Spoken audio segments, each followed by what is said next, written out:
Hi, I'm Chris McCoy, and welcome to Memphis Flyer Podcast. Every week we hop on here to tell you about what's going on in the city, what's in the magazine. Magazine? It's a newspaper. It's a tabloid, technically, but we don't feel like a tabloid, right? That's correct. Anyways, I got Josh Spickler from Just City here today, and we are going to talk about a lot of stuff. Josh, thank you very much for joining us. Chris, can't wait to talk about a lot of stuff. It's great to be here. It's the stuff talking time. That's right. We're going to do some stuff talking. Why don't you tell the folks about Just City? Yeah, Just City is 10 years old this year. We are a criminal justice reform organization. We started it when I was working in the Shelby County Public Defender's Office, and we have taken on some issues like expungement, which is the process of getting a criminal record off your record. We've worked to reduce the fee to do that. We work on bail. We work on a court watch. We have a court watch program where we take volunteers and put them in the criminal courtrooms in Shelby County. We've been involved in some litigation over the years, but primarily we're just trying to get the criminal legal system to work the way it's supposed to where it doesn't grind poor people up and sort of spit them out, and it actually gets justice for victims and safety for the community. And because it doesn't do any of those things right now, and we've had some success, but we're having a moment right now in Memphis where we've gone back several steps. I feel like that is the case. So why do you think the system doesn't work? Well, the system doesn't work because that's a big question. It is a big question. I have to slow down. I have the answer. I don't know if I have the answer. The system. How long you got? Yeah, really. The system purports to be a justice system. You'll notice a second ago I called it the criminal legal system, which is kind of a habit of mine. A lot of us don't believe there is justice in the system, but it is a legal system. It is based on a set of laws, and actually those set of laws are not bad. Tennessee has some, we redid our code. Well, we have a law school lecture here, but like in the late 80s, Tennessee created what is still a fairly decent set of laws that can guide us toward what I think we all understand as justice, and that is people who cause harm are held accountable, but they are also given opportunities so that they don't find themselves in the position to cause harm again. So rehabilitation, right? Accountability and rehabilitation. And that's what the law says. And if you read it in black and white, it actually makes a lot of sense. But the way that we apply it is the real problem these days. What ends up happening is that if you have money, you go through this system one way. If you don't have money, you go through this system another way. So in a place like Memphis, which has more people without money than just about any other city in America, you get a lot of injustice and a lot of unfairness. Mm-hmm. And I started writing about these issues a couple 3 years ago, and you were one of the first people that I talked to. You've been a really great Thanks. Great source, and you have taught me so much. Thanks. Too. I think, gosh, I don't even know. There's so much to talk about. I will say that, so in the wake of the Tyree Nichols case, we, the city council tried to, or people were like you and some other folks, pushed the city council into adapting some new rules about pretextual traffic stops and some other stuff like that. Can you talk about that a little bit? Yeah. A lot of the pretextual traffic stop work and the set of ordinances that were, some of which were passed by the Memphis City Council, were promoted by Decarcerate Memphis, who are friends of ours, allies of ours in this fight to make this justice system work better, these systems of safety work better. And so with behind Decarcerate Memphis leadership, a lot of us did support ordinances that would put an end to the kind of policing that we saw in that Tyree Nichols video, the kind of policing that is, as you said, pretextual, which means you sort of have a very minor reason for a traffic stop. It could be failure to signal a lane change, or they want to look at the tint on your window to make sure that it's legal. Or in Memphis, you have a lot of drive-out tags, and drive-out tags can be counterfeited very easily.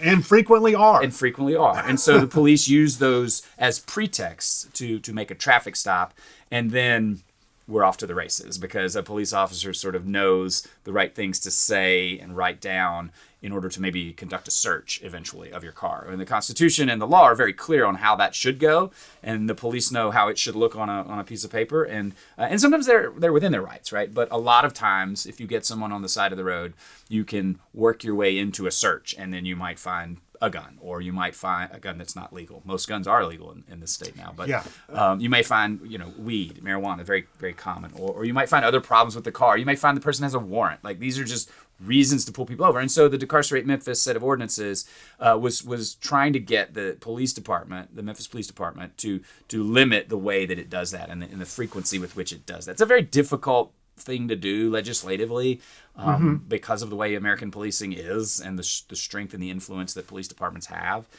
It's a very difficult thing to enforce as the city council if you did pass this ordinance. And I think that's what we've seen. And now, in the last 9 months, the rule of law is just under such assault by the presidential administration, and that has trickled down to places like Memphis, where it's close to hopeless that we would, in today's age, be able to influence policing like that. It's just not going to happen for some time. So, and I want to be clear on one thing about pretextual traffic stops, because I hear this a lot in this debate, is that, like, people say, oh, the cops can't stop anybody now, and they just let it in. And so we've seen a lot of people. If you've been driving in Memphis, I'll tell you, I used to defend Memphis drivers. I do not anymore. Okay, if you drive in Memphis, you see there's a lot of people who have watched way too much Fast and Furious. What and I hate to be that guy that blames stuff on movies, but I swear it's the Fast and Furious thing. Yeah, it's the fandom. Oh my God. So, but they're like, well, we can't chase those people because of the pretextual traffic stops. But that's not true, is it? No. Because that's a blatant violation of the law, and that's what traffic stops are there for. If somebody's driving 100 miles an hour and weaving in and out on the interstate, they need to be pulled over. Yeah, a police officer's primary job is to interrupt dangerous behavior, right? Right. To intercept dangerous behavior. And so, speeding and reckless driving are very different from what a pretextual traffic stop is. Yeah. And with this new surge of federal agents, this occupation of our community with law enforcement officers from all over the country and from all these agencies, they've essentially been told to make pretextual stops. I mean, it's the president is probably on record. The people who have announced this, the Attorney General Pam Bondi has probably said this. I'm not watching every word out of their mouths, but that's too stressful. The way that the reviews that I'm doing on a daily basis now of the traffic stops and the arrests that they're making, there's pretty much been an edict put forth that they are to pull over as many people as they can and find things, and that's what they're doing. Well, I was about to ask, what are you seeing in these reports? You're paying much closer attention to it than anybody. Yeah, well, I think it's before I talk about what I'm seeing, I think it's important to talk about what we've been told, right? What we're being told is that Memphis is a dangerous, violent city, much like we're being told that about Portland and Chicago, both lovely cities that I would encourage your viewers to visit. And I would also encourage folks to come to Memphis if you're not in Memphis, because it's a lovely place as well. But we're being told that this surge, that this occupation, that the need for the National Guard, which are not quite here yet but are coming, is because this place is so dangerous and we've got to find the people who make it dangerous. But I've been reviewing affidavits of complaint and arrest tickets now for 10 days, and the vast majority of what I'm seeing are traffic stops, like the ones we just talked about, outstanding warrants. Some, occasionally you'll find a warrant for something violent. But everything else is fairly minor in the grand scheme of things. It's not the kind of thing that you would describe as, wildly violent. And these are low-level offenses, a lot of traffic offenses, a lot of misdemeanor citations. They're not even arresting people, which means that it's incredibly minor. A lot of those are getting dismissed, I'm hearing, from the courts. And the folks who are being arrested are being given outrageous bonds. I'd actually like to talk maybe some about that in a second, because that's not the feds, right? That is Shelby County employees. Those are people who represent us. The people who have said, we do not want this, we do not need this. But when those law enforcement officers hand over someone charged with a low-level marijuana offense and driving too fast, our judicial commissioners are setting crazy high bonds, filling up our jail, making those people pay those bonds sometimes with a bondsman, money they'll never see, right? We can interrupt this. We have the power at our jail to interrupt this by following the law and only holding people who are a risk to our community or a risk not to come back to court. And I would tell you that that's most of the people. We can release most of the people that this task force are bringing into our jail, because these are not serious charges. This is a show of force. This is a political move. It is all for the optics of it, and it is not about safety, and it is not doing anything about violent crime. It is giving our city a bigger black eye.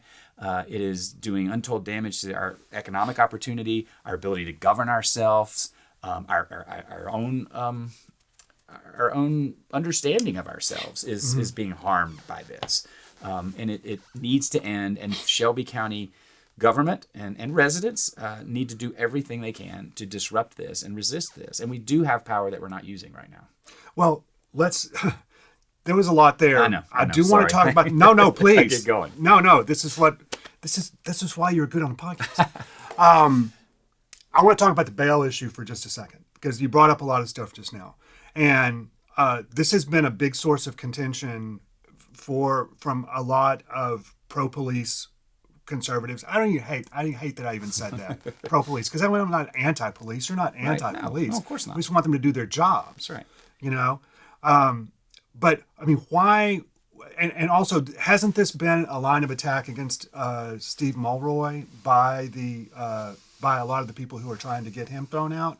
That he's about the bond issue. Well, the DA's office has very little to do with that, but he does. Right. He does take heat for that. He takes heat for it, and he doesn't even do it. And it's not really his responsibility. Right. And he does get accused of being so-called soft on crime and not prosecuting crimes. I can tell you, Steve Mulroy and his assistant DAs are prosecuting crime. I, as a defense attorney and public defender and person who has observed prosecutors in this community for a long time, they are certainly prosecuting crime in ways that I do not like a lot of times. Yeah. Like I'm, Steve Mulroy is a friend of mine. I'm glad he's the DA over the other options that we had, but I wish they would take a closer look at a lot of these cases too, because these are folks in our streets who aren't used to doing this, and you can see that as an attorney who's read affidavits for 2 decades. When I read them, I know that the person who pulled that person over and wrote that affidavit hasn't done this for very long, and I've seen cases get dismissed because of that. So that's another indication that this is not at all about what we're told that it's about. It's not about violent crime. It's not about keeping us safe. It's about a show of force and bringing a city to heel, and that's what they're trying to do. And we can talk more about the bail thing. I'm sorry, I don't think I maybe distracted this again. But see, this needs to. What you're saying is very important and needs to be emphasized. But the bail. Why are people so head up about bail? Yeah, I mean, so the point of a jail is in our community especially, most of the people who are in our jail have not been convicted. The jail is for pre-trial detention typically. Like there are some communities where they use their jail in other ways, but our community uses our jail for people who have not been convicted. And the law is very clear. Again, that law I referenced earlier is very clear in Tennessee. It's actually a pretty good law. We've changed it recently in some bad ways, but up until about 3 years ago, it said the considerations are first, let someone out. Like that is the default in Tennessee state law, is to release someone on any charge. I mean, that's hard for people to believe, but like even if someone is accused of shooting another person or murder, the default, the first consideration is release. Now, you can move on to the second consideration pretty quickly, and that consideration is release with conditions. This is all the state law. This is not Josh. This is not what I want it to be. This is what the law says. Release with conditions. And then, if you believe that it needs to be more restricted, then you can set a bail. But you can set an affordable bail. You can understand who the person is being charged, who that person is in front of you, if I'm the magistrate, and set a bail they can afford. And then finally, the fourth step is you can set a bail that they can't afford. And folks say, well, that doesn't sound constitutional. Well, it is. But you have to walk through that exercise, and you have to say that this is the least restrictive thing that I can do as a judicial commissioner or judge that will ensure the person comes back to court and that will ensure the safety of the community. Those are the considerations. That's the order with which you do it, because this is a not guilty person in front of me. They're not guilty That's until the presumption. Right. There's a presumption of innocence. It's long gone. Like I want it to be clear to the listeners and viewers that the presumption of innocence is dead. Rest in peace. We need to get it back, and doing what I'm proposing here would help, because, and the law says what it says. Like the law has not been changed. The folks deserve release first, and these judges and judicial commissioners are almost without exception not following that law and are defaulting to bail and defaulting to detention. That's why our jail is so full. When all of the data we have decades worth of data from across the country, data from Memphis, Tennessee, show that people come to court and that people who are released pretrial, released on bail, however you want to say it, are rearrested and charged with violent crime less than 1% of the time.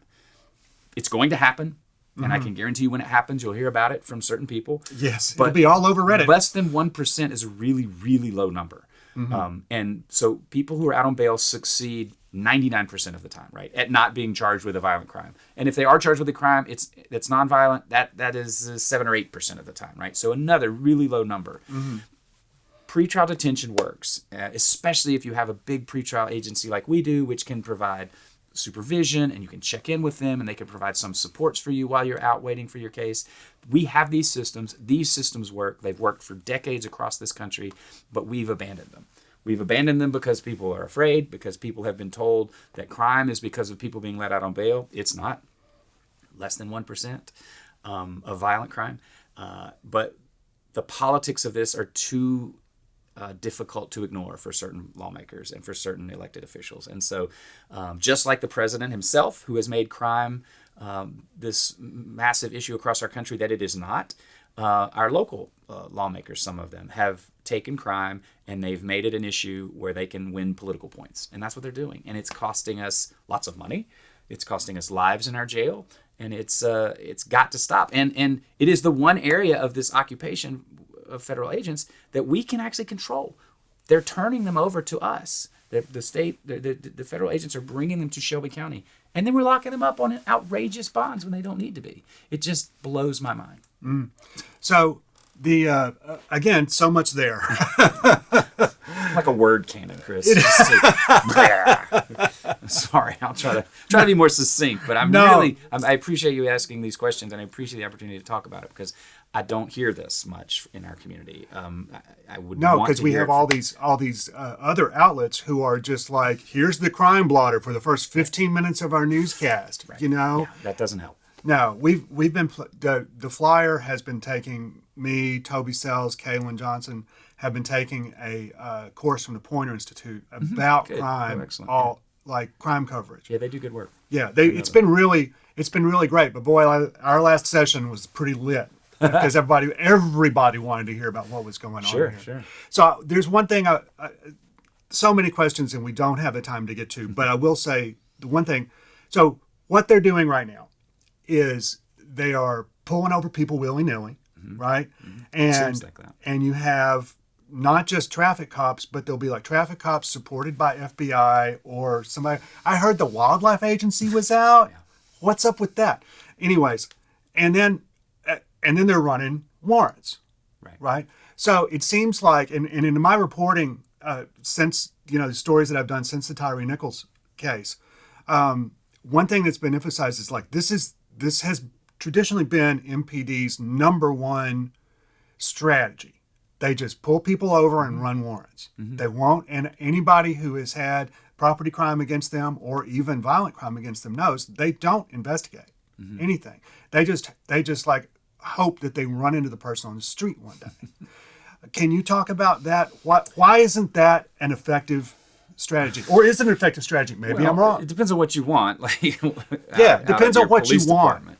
The police department has, and I don't pretend to be an expert on policing, so I just want to say that first. But I do know some of the data and some of the statistics that we've seen from our police department tell us that they are not great at solving crimes. They're not great at closing cases, especially violent crimes, especially homicides. Hey, the clearance rate ticked up this year. It almost have to, because it was down in the low 20s. 13.9% in 2023. Yeah. Ticked up to 17%. Wow, still under 20%. Still less than 1 in 5 crimes reported to the Memphis Police Department results in an arrest or whatever. And if you think about it, that's maybe the amount of crime that is actually committed in front of somebody. Right. Like in front of a cop. Right. Right. We have, I've been observing this stuff for 10 or 20 years now, and I think if you talk to a policing expert, maybe a former police officer who is honest about it, you might hear that the war on drugs that we sort of launched in the 80s and would really sort of accelerated through the 90s and early 2000s created this incentive structure for police departments and police officers themselves that rewarded drug arrests and drug busts, so-called busts, because there was a lot of federal money to be had for that. And so our police departments began to sort of gravitate toward that kind of work because it was lucrative, number one, for grants and money. And the officers who did it well, that is, intercepted drugs or found drugs in our community, which statistics tell us are easy to find. I mean, in any community, no matter if it's a wealthy community, a poor community, a black community, a white community, drugs are everywhere in equal measure in our country right now.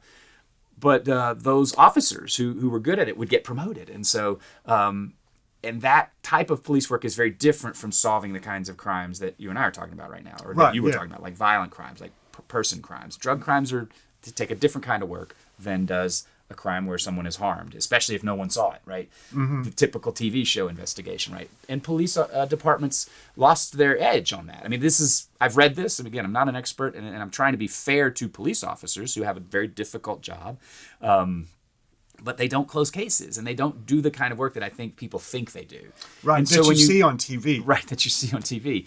And instead, there's a whole lot of I mean, this is stop and frisk, right? This was the in Shelby County in Memphis, it's pull over and frisk. It's pull over and search. In a place like New York City, where stop and frisk sort of got its name, it was everyone walks, right? And so the police officer would just stop someone and pat them down, which is not allowed.